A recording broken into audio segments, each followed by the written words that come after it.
Hello everyone, good morning, good afternoon, good evening, depending upon when you are watching this video lecture. Today let's discuss about accounting standard 17, that is related to segment reporting. As the name indicates, this standard is focusing on the reporting than the other aspects which normally the other accounting standards cover. So there is no recognition, there is no measurement, etc. This standard is only about the presentation and disclosure. So this is basically a standard that focuses on the reporting aspect rather than recording aspects. What is this standard all about? This standard establishes the principles for reporting naturally the financial information about what?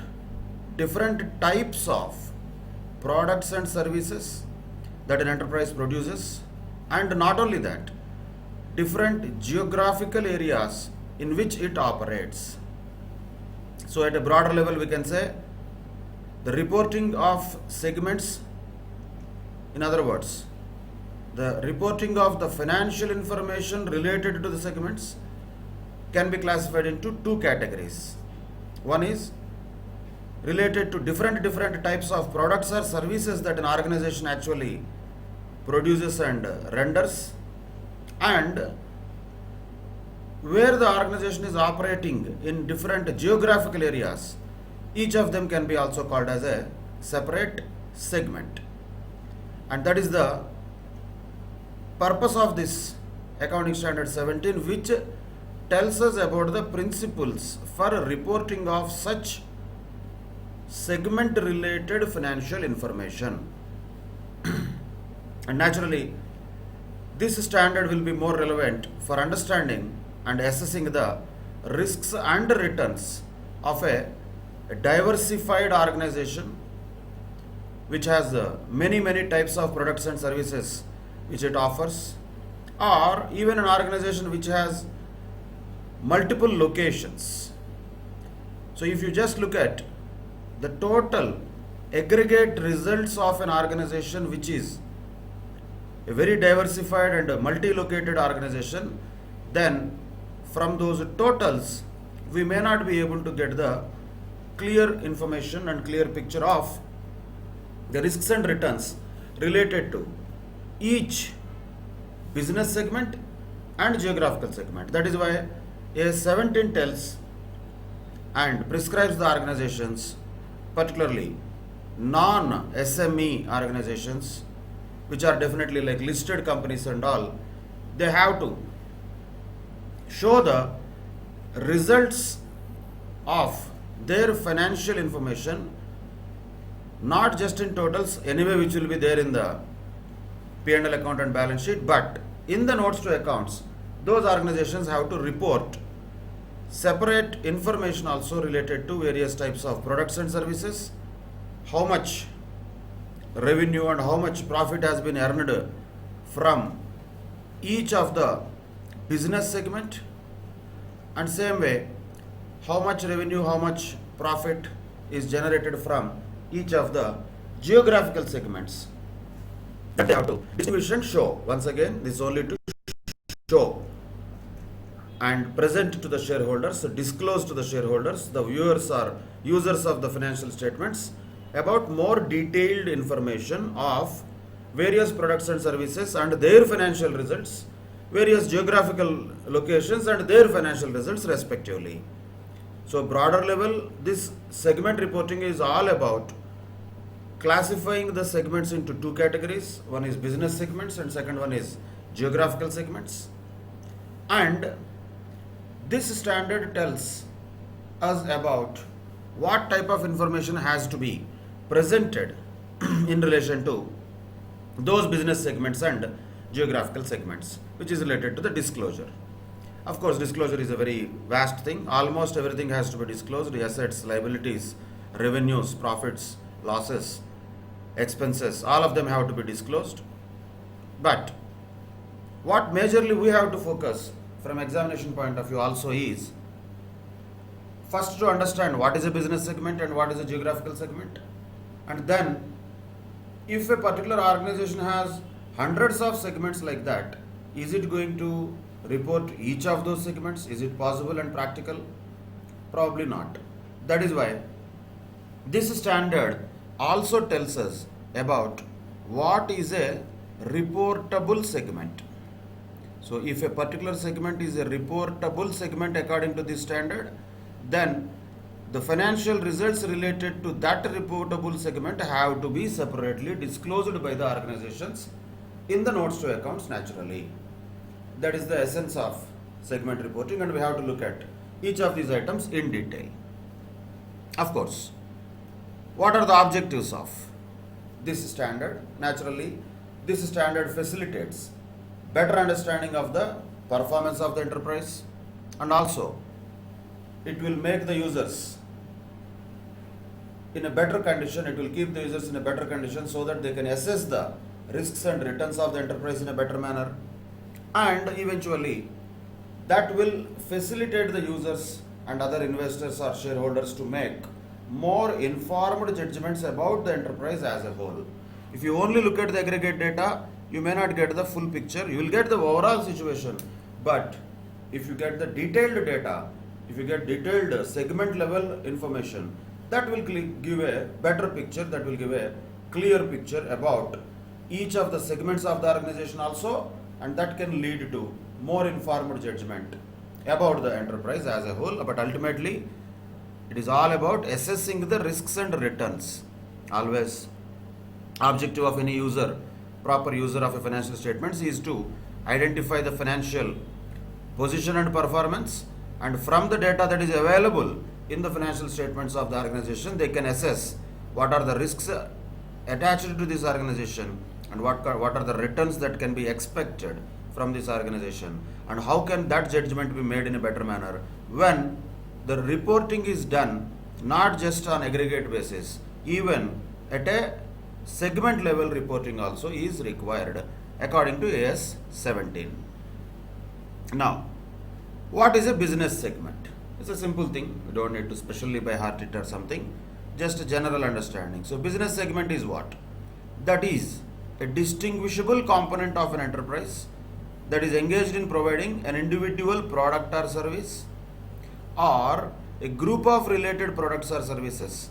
And most importantly, each of the business segments is subject to the risks and returns that are different from those of other business segments. So if we just understand the business segments classification from a real life example, say taking Reliance Industries financial statements from its annual report related to the year 2019-20, which is available in the public domain. So if you just look at this for understanding purposes, the consolidated financial statements have been already prepared and given, and in addition to that, there is a segment level reporting also that is given. So what are the different segments for which the Reliance Industries has reported their financials? Refining activities is different business segment. Refining is altogether a different business. That's what they do. That is one of the major businesses of this entire company, Reliance Industries. That is basically crude petroleum to be refined and then further manufactured into different petroleum products like petrol, diesel, etc. Same way they have petrochemicals business, which is also a very big business related to petro products only, but it is not refining, it is different. So the refining business segment is different from petrochemicals business. So these two are reported separately. And there is one more separate segment what they have made as oil and gas, which looks like a very small segment because some turnover is given which is relatively lesser. Then we all know that retail segment is one of the big segments for this company, that is organized retail. We have a lot of things like Reliance Fresh, Reliance Mart, Reliance this, Reliance that. So much of business is there in this retail segment. So that is a separate business segment, we can say. Similarly, there are digital services, there are financial services, and there are some other things which could not be identified particularly, and unallocable things are there which are common for all the segments put together. Like this, the entire business of Reliance Industries, which is a huge conglomerate has been divided into certain business segments. Particularly, if you look at, there are 6 business segments that they have identified: refining, petrochemicals, oil and gas, organized retail, digital services, financial services. That's all. That's what they wanted to classify their segments into 6 business segments which are distinguished from one another. Same way, just for understanding, if you look at Infosys financial statements, which is also one of the other bigger companies from service sector, here also the classification has been done on the basis of business segments. So business segments are classified like this. What are those? Financial services, retail, communication, energy, utilities and resources and services, manufacturing, high tech, life sciences, and all other segments put together. So here also they have classified into 1, 2, 3, 4, 5, 6, 7 segments. They have classified their entire business into. That could be from their customers, major segmentation. So look at the simple difference here. In case of a manufacturing industry like Reliance Industries, most of the things are manufacturing except digital services, financial services, which have a lot of different types of businesses. They have identified according to the product or service what they are giving to the customers. Here, this classification of Infosys, ultimately what services they give to the consumers will be more or less related to information technology only. But this classification is on the basis of their client's profile. So Infosys has the clients who are related to financial services, who are in retail sector, communication sector, energy, utilities, etc. And they are providing services to some of the manufacturing companies also, and other high-tech services they are providing, life sciences, health sciences, like that. This classification is on the basis of their customer segmentation. That is also business segment. But ultimately, what is a business segment? Both are not exactly the same way they have classified, because in this case, Reliance Industries has so many types of products and services. But here, Infosys has similar type of product or service, but the category or the segment to which it is catering this services is different. So they have classified their business segment according to, one way we can say, the client's profile. That is business segment. But one point common is, each of these business segments is subject to the risks and returns that are different from those of other business segments. That is the way of classifying business segments. So should we classify business segments only on the basis of products or services? Not naturally, not necessarily. So there are many ways the business segments can be classified into, and those are all given just for understanding purposes. So what are the factors that should be considered while determining whether a particular product or services are related to each other, and one product or service is unique from something else, it is different from something else? How do we identify? That depends upon the nature of products and services, as we have just observed in case of Reliance, because each of the product or service is unique. Petroleum is unique, petroleum refining is different, retail is completely different from that. So nature of product or service is completely different from one to other business segment. Nature of production processes also could be taken, though it was not the case in the examples we took. But look at this. Third one is what exactly the example of Reliance, Infosys. The type of or class of customers for the products or services. That's what Infosys has chosen. So Reliance has chosen A type of criteria for their business segmentation. Infosys has chosen C type of classification for their business segment classification. It is their choice. They can take any of these criteria for determining how they classify the business segments into different fractions of the entire organization. And one point that should be definitely kept in mind is, each of these segments is subject to risks and returns that are different from the other business segments. Like this, thousands of organizations will have their own basis. We have just looked at 2 examples. Biggest companies, one from mostly manufacturing, other one is completely service sector, top company from information technology or software sector. Just for example, like this, if any big company's financial statements if you take, you can find some kind of segment reporting related to the business segments. But how do they classify? It is their choice. They can classify according to the nature of the products and services. They can classify according to the processes that they use for production, or even they can classify according to the class of customers for the products or services, as we have seen in case of Infosys. Or same way, the methods used to distribute the products or provide the services. Sometimes distribution criteria can be taken, sometimes the production criteria can be taken, whatever the criteria that can be taken, and this is not an exhaustive list.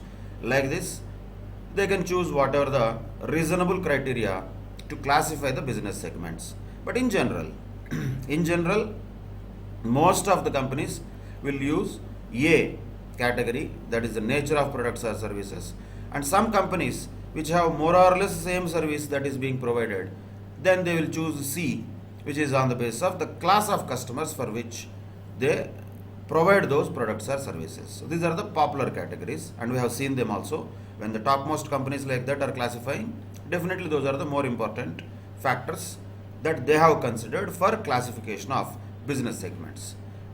Does it mean everybody has to choose that? No. Depends upon each type of organization. They can choose their production process also, distribution process also, according to which they can classify business segments into. But just for understanding purposes, we have to also focus on this business segment classification, that one single business segment should not include the products or services with significantly differing risks and returns. Same thing, which is once again reiterated. Business segment itself is what? Each of the segments should be subject to risks and returns that are different from the other business segments. That is why a single business segment should not or does not include the products or services with significantly differing risks and returns. Of course, there may be dissimilarities with respect to one or several of the factors listed in the definition, what we have looked at just now. But when the products or services are included in a single business segment, they are expected to be similar. If not exactly same, we are not saying that exactly everything will be same. No, there might be dissimilarities also. But still, when a particular product or service is included in a single business segment, they are expected to be similar with respect to majority of the factors. So that is also a general point that we should identify. Just for example, if you look at Reliance, it just said organized retail. This is one segment. Organized retail. Is it really one segment? No. There is Reliance Fresh, which has supermarkets, and there is Reliance Trends, which is related to fashion stores, and there is Reliance Digital, which is related to selling the electronic appliances, like that Reliance Footwear, Reliance that, Reliance this. So many are there. Are all of them exactly similar? Same? Are they same? The risks and returns of a footwear business and risks and returns from an electronic store will be same? Definitely they are not same. So how can we say that we are including them in the business segment? Because if not exactly same, they are similar. Because all of them can be categorized into retail segment. So if we go on further into each and every aspect, then the entire annual report number of pages itself will not be sufficient to classify the segments to that level. So the point is, segmentation is important. Organization has to classify the business segments, no doubt.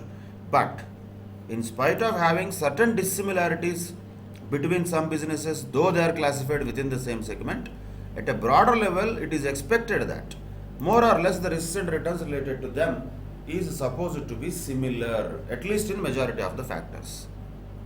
At least. Not necessarily in all the factors they are all same, but at least in majority of the factors, if the risks and returns related to the each type of subsegment is similar, then that can be categorized into one business segment. As an example, if you take retail segment of Reliance, that might include many subsegments, but they cannot consider each of those subsegments as a separate business segments, not required, because ultimately all of them are falling in one category of business segment according to their classification, that is organized retail. That's what they said, and they are free to do that. Only thing what they have to take care of it is each of those sub-segments should not be completely different from one another. There might be certain dissimilarities, but still on a broader level, in majority of the factors, there should be similarities also. You cannot include or you cannot mix up refining and retail. It doesn't make sense. Refining is altogether a different type of business. Retail is altogether a different type of business. So those two cannot be combined as business segment, because those two are completely completely not at all similar. But other small subsegments related to retail can be called put together as organized retail, as we can see in the Reliance balance sheet. So that is one of the aspects related to business segment, and that is one of the classifications that this accounting standard 17 talks about. That is, one is business segment, the second one is geographical segment. First one what we looked at is business segment. Generally it is based on the different types of products or services that the organization offers, or it could be on some other basis classification also, be it the client class or customer class, be it the production process, be it the distribution process, be it the regulatory environment, whatever the other classifications may be. According to a reasonable basis, the business segment classification has to be done. Of course, how the organizations do depends upon what kind of operations and what kind of businesses they have. We have to only know the overall basis for it. So that is what a business segment is all about. Now moving on to what is a geographical segment. Name itself indicates. Geographical segment means it is a distinguishable component of an enterprise that is engaged in providing products or services within a particular economic environment, and that is subject to the risks and returns that are different from those of the components operating in other economic environments. So a geographical segment is not exactly like business segment, it is related to the geographical region. Of course, each of those regions could be having a different type of economic environment and having a different types of risks and returns from the other economic environments or geographical regions. So what factors can be considered while identifying a geographical segment? There could be many factors. This can be kind of theory question. Say, similarity of the economic and political conditions. Second, relationship between the operations in different geographical regions or areas. Third, proximity of operations which are like closer to each other. Then, special risks associated with the operations in a particular area, or it could be exchange control regulations or even underlying currency risks. Any of these factors can be considered for classifying geographical segments. Business segments are on the basis of either products or services, or on the basis of customers, or on the basis of production technology or distribution mechanism. Geographical segments are on the basis of any of these aspects where each geography is showing, or each geographical segment is showing a unique type of characteristics. Of course, for a particular country, within the country, if the operations are there, geographical segmentation may not be that much different, but still, if that segmentation, if an organization wants to do, they can do like that.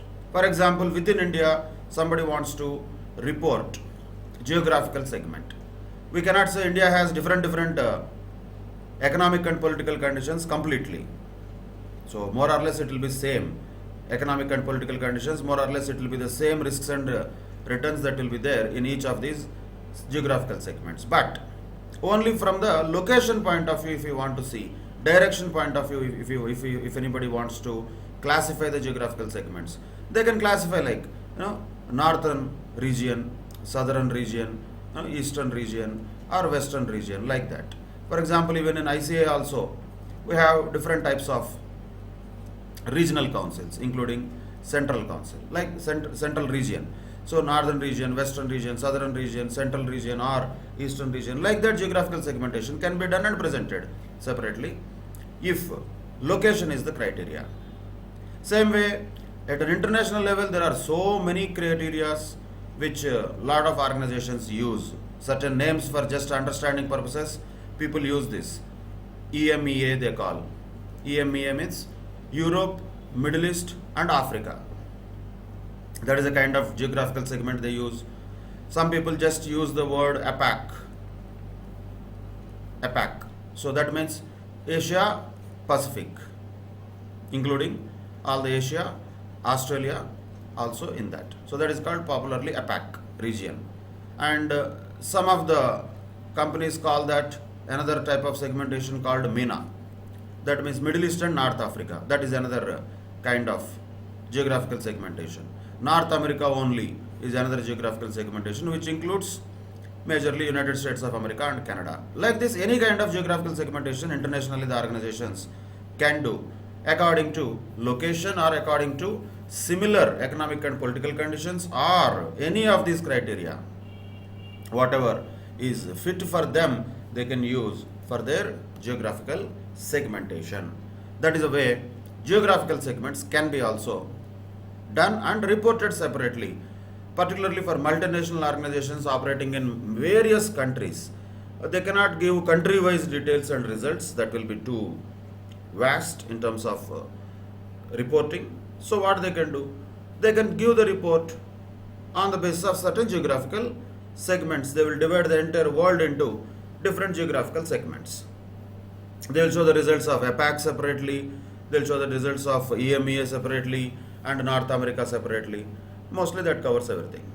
APAC covers Asia and Australia, EMEA covers Europe, Middle East and Africa, and North America covers almost all the thing. Of course, if they want to show, South America can be shown separately. Like that, according to the business locations that the organizations are operating, mostly according to that geographical segmentation is done, but not necessarily that is the only way. It can be done according to any of these criteria. So that is how geographical segmentation can be done. So these are the two types of segmentation that organizations can do while reporting the financial results in relation to each of those segments. One is business segment, second one is geographical segment. Then, when we say the risks and returns of the enterprise are influenced, they are influenced by the geographical location of the enterprise also, where its operations are done, means where the activity is being done. Or not only that, it may be affected by the location of its customers also. So from its operations point of view also the geographical segmentation can be done.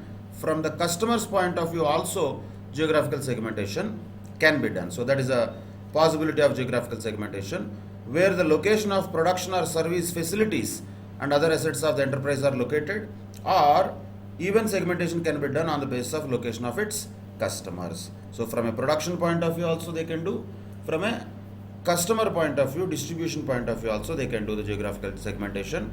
For example, certain types of companies may have operations in only one place. Only they will manufacture at one place and they will send the products manufactured at that place to throughout the world. So can we say that there is only one geographical segment? No. Operations may be happening only at one place, but the customers are spread throughout the world, right? That means for such type of organizations, they can classify the location of the customers as the basis for geographical segmentation. Location of production or service centers could be another way of classification for those who have distributed production or service facilities. For example, say McDonald's is there. McDonald's is there almost in every country, and each country has a lot of stores of this McDonald's. So each of the outlets is a production unit for McDonald's. It is giving certain food to the customers. So the production or operations, let us say at least, operations of the entire company are happening at each of the locations that are there spread across the world. So they can take that location as a basis for geographical segmentation. Of course, for a business like McDonald's, operations location and customer location is both one and the same. But for companies, some of them which have manufacturing only at one place, certain exclusive products, some of the manufacturing will happen like Swarovski or some of the De Beers type of exclusive products, international diamond related jewelry and other type of products, classic products. The manufacturing might happen only at one place. Let us say a big Swiss watch manufacturing company like Tissot. It will not have factories at 100 places. Maybe it has only factory at one place. But the customers will be there throughout the world. So for them, second classification will be the better way to segment the geographical segmentation. For some others, the production centers can be the basis for geographical segmentation. So any of them can be used. The point is, A17 is not very strict about each of these things. How many options it is giving. For business segmentation also it has given so many options. Only care we have to take is each of the business segments should show some difference in their risks and return patterns. Same logic applies to geographical segments also. Lot of criteria are possible to be chosen from for the purpose of segment reporting, and the location of the operations also can be chosen, location of the customers also can be chosen. Anything is possible, anything is okay according to accounting standard 17. Both are okay. Then, if at all the risks and returns of an enterprise are affected predominantly by the differences in the products and services, then which one will be the primary segmentation and which one will be the secondary segmentation? Common sense. If at all the risks and returns are affected predominantly by the differentiation of the products and services, then primary format for reporting segmentation will be business segments. Is it compulsory? No. If primary will be business segments, secondary will be geographical segments for such type of organizations where risks and returns of the enterprise are affected predominantly by differences in the products and services. Then primary format will be business segments, secondary format, secondary information will be geographical segment. Reverse it. What if risks and returns of the enterprise are by the fact that it operates in different countries or geographical areas? That means mostly the results are affected by the geographical area. Then primary segment will be geographical segment, secondary segment will be business segment. Once again, it depends upon actual situation. A17 never said primary segment always should be business segment. No, depends. If business segmentation is more appropriate, that is primary segmentation. A geographical segmentation may or may not be given, that is secondary segmentation. If at all the business itself is basically affected by the geographical areas and conditions where the operations are happening in different countries, then primary segmentation itself could be geographical segments, secondary segmentation could be business segments. Most of the cases the first scenario will exist. Most of the cases. Once again, we cannot generalize and we cannot say in all cases there is only one unanimous formula. There is nothing like that. That is why segment reporting standard also is giving options. Whatever the real situation is, whatever the actual risks and returns are dependent upon what, then on the basis of that criteria only, which is a primary segment, which is a secondary segment, will have to be decided by that organization. So theoretical question can be asked, how to choose primary and secondary? Simply depending upon whether the risks and returns of the enterprise are affected by the differences in the products or services, or whether they are affected by different countries and other geographical areas. Depending upon that, primary and secondary segment will be further classified. Primary reporting and secondary reporting, it is only the format we are talking. So that is about other way of looking at primary and secondary. Let us say certain organizations are affected by both. Then what they can do is something called as a matrix presentation. Matrix presentation means both it will have business segments also and geographical segments also, like a matrix. So let us say it has say 4 types of business segments and it has 3 types of geographical segments. Then matrix presentation can be given like this.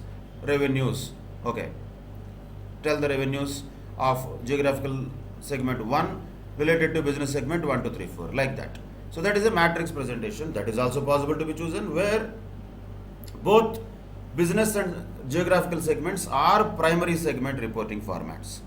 If both are considered to be primary, means both are equally important or more or less important, then it is better to choose matrix presentation, because that will give useful information when the risks and returns of enterprise are strongly affected by both differences in the products and services also, and also by the differences in the geographical areas. So in that case, what is the way of choosing a presentation? That is called matrix presentation. But of course, once again, AS17 does not require matrix presentation, but at the same time does not prohibit matrix presentation also. So there is no compulsion here also. Business segments, geographical segment, how to classify, very open, but you have to classify. How to classify, that is left to the organizations according to their conditions. But classification is must. Primary segmentation which should be done, secondary segmentation which should be done, that is left to open once again, that is their choice. If the organizations want to choose both as primary and they think that both products and services as well as geographical areas will have similar impact on the risks and returns, then they can choose matrix presentation. Once again, they can choose. There is no rule under AS 17 that they should choose. Not required, but if they choose, AS 17 does not prohibit also. That is good also. One way it is giving a better information to the users. That is more useful actually than normal presentation. But once again, this is recommendatory, not mandatory. So that is Accounting Standard 17 in a nutshell in terms of classification of segments according to business segments and geographical segments, then primary and secondary segments, and presentation wise matrix presentation, how it looks like. This is all okay. But now coming to the main and core aspect which can be useful for our problem solving purposes, should the organization report every segment that it has? A particular organization may be so huge that it may have 100 segments, different segments it may have. So many of them it may have. Is every segment a reportable segment? Answer is no. This is the most important point in this entire AS 17 discussion. Examination questions will be expected from this only, because otherwise so far what is there? It is all theory. There is nothing for us to actually do anything. If a theory question is asked directly, what is a business segment, what is a geographical segment, you have to write all that theory. But if any type of application oriented question can be given, that can be given on this. What is that? How to make or how to identify whether a particular segment is a reportable segment or not. When can we say a particular segment, whether business segment or geographical segment, doesn't matter, but when can we say that it is a reportable segment? Important classification, but not that difficult, easy to remember. First criteria, revenue. Revenue from sales, total sales to external customers also, and from transactions with other segments also. In other words, total revenue. Its revenue is 10% or more, even 10% is enough, of the total revenue. So if the revenue from a particular segment is 10% or more than of the total revenue, whether external or internal, of all the segments, then that becomes a reportable segment. And very important point is R. So first criteria is what? Revenue criteria. 10% is common if you observe. Revenue criteria is that first one. If revenue, segment revenue is greater than or equal to 10% of total revenue, let us put it like this. If segment revenue is greater than or equal to 10% of total revenue of the organization, then that becomes a reportable segment. That is condition number 1, possibility A. Then second categorization or possibility is that segment result means here profit or loss, is 10% or more of, read this carefully, the combined result of all segments in profit and the combined result of all segments in loss. We cannot take the profit and loss summed up here. That is an important aspect for calculation purposes. If at all profit or loss of this segment is 10% or more of any of these two, whichever is higher. So first what we have to do here in point B, first we should find out which is higher of this 1 and 2. Which is higher of this 1 and 2, we have to find out. What are those two things? First we should find out the total of all the profitable segments, which is a positive number, and total of all the segments in losses has to be done, which is a negative number, and we should ignore the sign and we should look at the absolute amount, not the sign. That means if there is a profit of 100 crores and if there is a loss of 50 crores, whichever is higher we have to take, 100 we have to take. That is the absolute number only, we should not look at the sign. What about this? If there is a profit of 100 crores, all the profitable segments put together, and combined result of all the segments in loss was 150 crores negative. So absolutely speaking, normally with the sign 100 crores is more than 150. No, we have to look at, once again, very important, crucial point here, absolute amount without sign. So which is higher absolute amount wise? This is higher. So 150 number is important for us. We don't bother about whether it is profit or loss.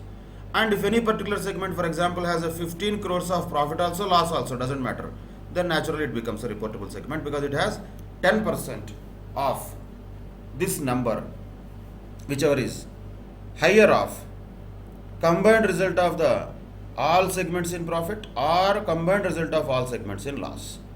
And if the segment result is at least 10% of that, then that becomes a reportable segment.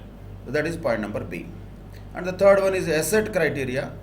Segment assets are 10% or more of the total assets of all segments. So that is third criteria, we can say. Segment assets are greater than or equal to 10% of total assets. This can be directly made. So first and third criteria are simple. First criteria is revenue criteria, third criteria is asset criteria. But second criteria is very important. Calculations have to be done carefully. First we should total all the segments in profit. What is the profit? Total profit. And then we should total all the segments in loss. And what is the total loss? We should ignore the sign and we should take only the absolute number. Then we have to see each of the segments which is having 10% or more of that number. Enough. The number is important for us, profit or loss is not important for us. So that is point number B. And A and C are straightforward. First point is revenue criteria, where the segment revenue is greater than or equal to 10% of total revenue, that becomes a reportable segment. C category is asset criteria, where the segment, not revenue, assets. Segment assets are more than or equal to 10% of total assets. That's it. But any of these conditions, if you observe this, R is there. So when R is there between the points, any one of them is satisfied, that becomes a reportable segment. There is no need that all three have to be satisfied. Any one condition satisfied, enough, that segment becomes a reportable segment. This is the most important aspect from examination questions point of view from this accounting standard 17.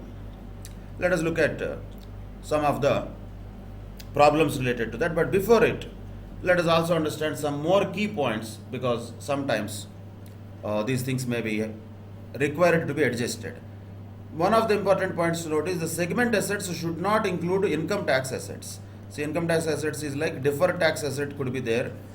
While calculating segment assets, we should not include this deferred tax asset. That is first point.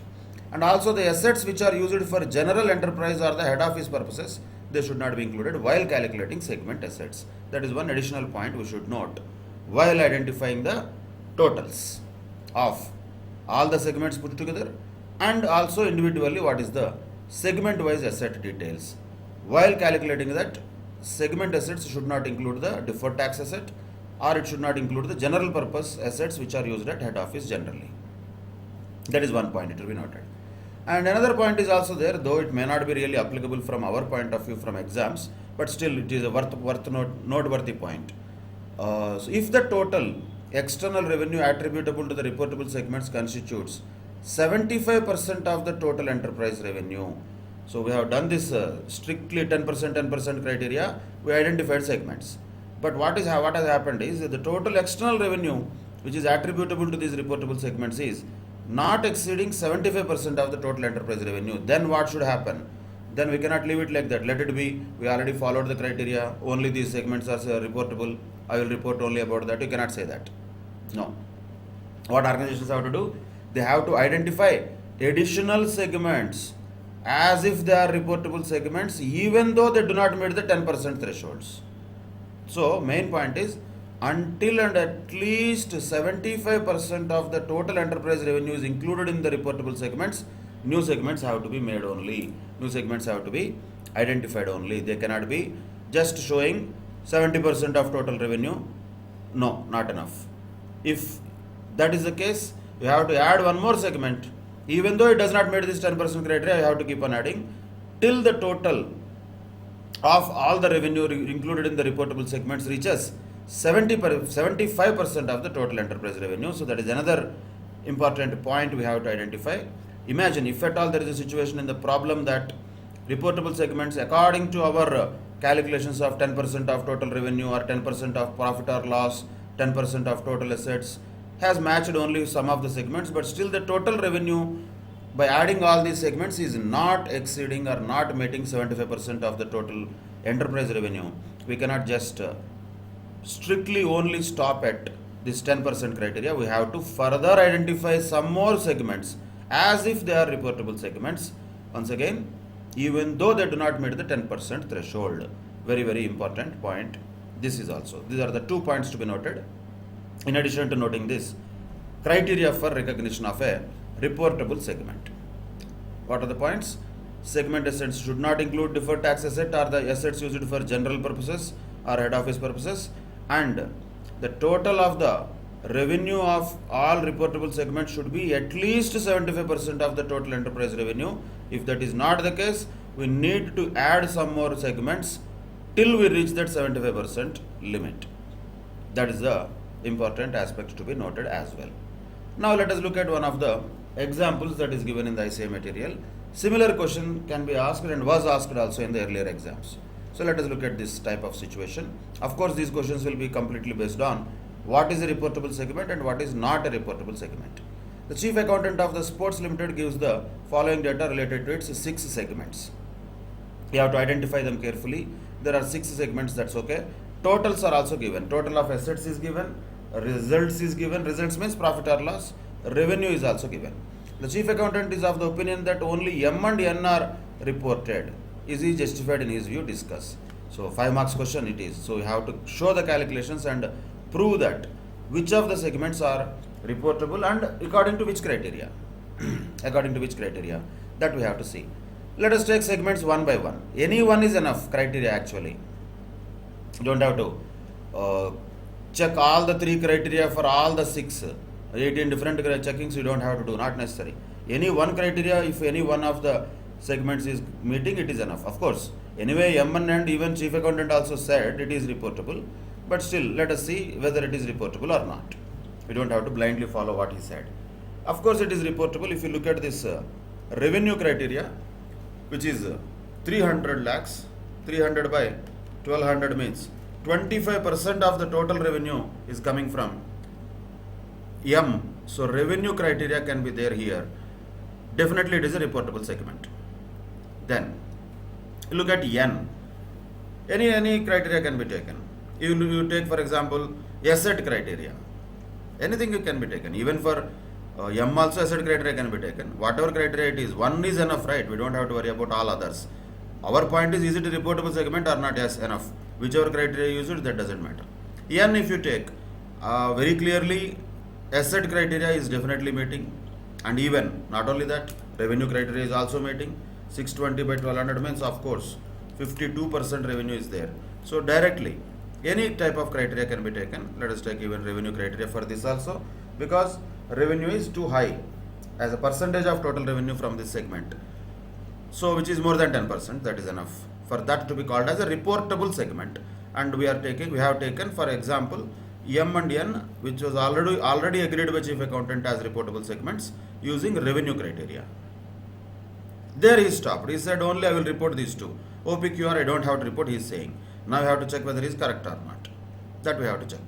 Let us look at O. And we can go one by one. Anything we can take. Let us say asset criteria, let us take. Asset criteria, what is the segment assets? 30. What is the total assets? 200. Is it more than 10%? Yes, it is 15%. That means by asset criteria, definitely O will be a reportable segment, guaranteed. Done, enough. We don't need to check anything else. Already it is a reportable segment. We don't have to check whether it is meeting revenue criteria also, whether it is meeting profit or loss criteria. We don't need to check that. Already it is meeting asset criteria, enough. So it is a reportable segment. O. P also is a reportable segment according to asset criteria, because 20 by 200 means exactly 10%. 10% or more. You have to be careful with the words. 10% or more. So 10% or more means even 10% is enough. So for P, asset criteria is very clearly satisfying. So P also becomes a reportable segment. What about Q? Very clear once again. This is also a reportable segment because it is meeting asset criteria. It is meeting, Q also is meeting asset criteria. So M, N, O, P, Q, definitely these are all reportable segments. We don't need to worry about other criteria as long as it is meeting any one of the conditions mentioned in Accounting Standard 17. Any one is enough. Because we identified at least one condition being satisfied in all these segments, we can call them as reportable segments. Criteria may be used in different ways, but they are reportable for sure. Now the question comes with R. Segment assets, are they 10% of the total assets? No. So asset criteria is satisfied or not? No, it is not. Let us look at revenue criteria. 60 lakhs and total revenue of the entire organization is 1200. Is it satisfying the revenue criteria? No. That is also not satisfying. Less than 10% for both of them. So naturally what we have to look at the second criteria, which is profit or loss criteria, which is very important. Why? Because first thing first, what you have to do is you have to take all the segments with profit and total them. What are the segments with profits? 50, this M, then 10, then 10, then 30. So 50 plus 10 plus 10, 60, 70, 30 means 100 is the profit, total of profits, positive that is. Look at negative. 190 negative and 10 negative means negative 200. So should we look at the sign? No, we should not look at the sign. We should take only the absolute number, whichever is higher. So 200 is the absolute number. In that 10% means 20. So if any segment has a profit also, loss also, 20 or more enough. Does segment R has a profit of more than 20? Yes, it has a profit of 30. That means it is also a reportable segment on profit criteria, not on asset criteria, not on revenue criteria, but it is a segment, reportable segment on profit criteria. Like this, we have to prove that which segment is a reportable segment and which is not. So what is the conclusion that we can draw from this? All segments are reportable. Accountant is not correct. He is not justified in his view. M and N are anyway reportable segments, almost all criteria. But O, P, Q are very clearly reportable segments using asset criteria. R is also a reportable segment using profit or loss criteria or results criteria, we can say. That is the answer for this kind of question that can be expected in the examinations. A similar question can be asked also was like this. We can just continue the same discussion with this. If the chief accountant of Cotton Garments Limited gives the following data related to 5 segments A, B, C, D, E, totals are given. The chief accountant is of the opinion that A is the only segment that should be reported. Is he justified? Examine in the light of AS17. This similar question, 5 marks question can be asked. Okay, chief accountant agreed that A is definitely reportable because segment assets itself is 50%, revenue is too much. So it is a reportable segment already on almost all basis. It is a reportable segment. Let us take any particular basis also. All basis actually it is a reportable segment. Then coming to one after the other, we have to look at B, C, D and E. What about B? 10% of segment assets should be how much? You can just take that, 8. First if you take this, then selection criteria will be easier. 10% of total assets should be any segment with 8 crores or more assets will be a reportable segments. So B is having 8 crores or more or not? Yes. So asset criteria, definitely B is a reportable segment. Asset criteria, C is also a reportable segment. Done. And asset criteria, D is also a reportable segment. Because all of them are having a segment assets of more than 10% of total assets. That is enough for them to be called as reportable segments. But E again has an issue. Segment assets wise it is not having more than 8. It has less than 8. Then go to revenue. Asset criteria not met for segment E. Then revenue criteria, let us see. 10% means at least it should be 45. No, revenue criteria also not met. Then what has to be done? Then we have to do the real calculation for profits and losses. First take the profits, all plus things, 5, 5, 15. So 25. Total segments with profit. Total of the segments with losses, 100. That means we don't have to worry about sign. Whichever is absolutely big number, 100. On that 10% means how much? 10. So any segment with a profit also, loss also of more than 10, that will become a reportable segment. And if you observe E, it has a profit of more than 10. That means E is also a reportable segment on the basis of what? Profit, or on the basis of results. So profit or loss criteria, E is also a reportable segment. Once again, accountant is wrong in telling that only A is a reportable segment. A is anyway reportable segment. In addition to that, B, C, D are also reportable under asset criteria. E is reportable under results criteria. That's it. You have to write, show the calculations, and finally conclude why you have reached to that conclusion. So that has to be proven by writing the provision of accounting standard 17 and then applying it for this particular situation. Presentation always is important as usual for any accounting standard type question. That type of questions can very well be expected in the examinations. Easy to solve, but at the same time you have to be careful in the calculations. Let us do one more question, small one. XYZ Limited has three segments like X, Y, Z. Total assets of the company are 10 crores. X has 2 crores and Y has 3 crores and Z has 5 crores. Okay. What he says is deferred tax assets included in the assets of each segment already included, and we know that already. One of the important points, while computing the business segment assets, we should not include the deferred tax asset. So what we should do now? Naturally we have to exclude that. How much is that? Exclude 0.5, exclude from Y 0.4 and from Z 0.3. So naturally what will be the assets after reducing the deferred tax assets?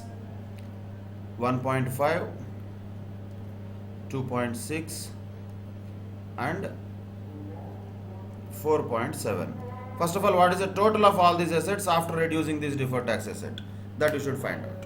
So 1.5 plus 2.6 plus 4.7 means 8.8 is the total of all the segment assets. That means 10% of this, if any particular segment has, that becomes a reportable segment. In other words, 0.88 crores assets, if any segment has, that becomes a reportable segment. And accountant contends that all the three segments are reportable. Of course, he is correct. Sometimes students blindly write whatever the question says, it is wrong. Not necessarily. First you have to apply the standard, then your conclusion should come. Whatever accountant said is wrong, that type of negative answering thought process should not be there. In this case, he is right.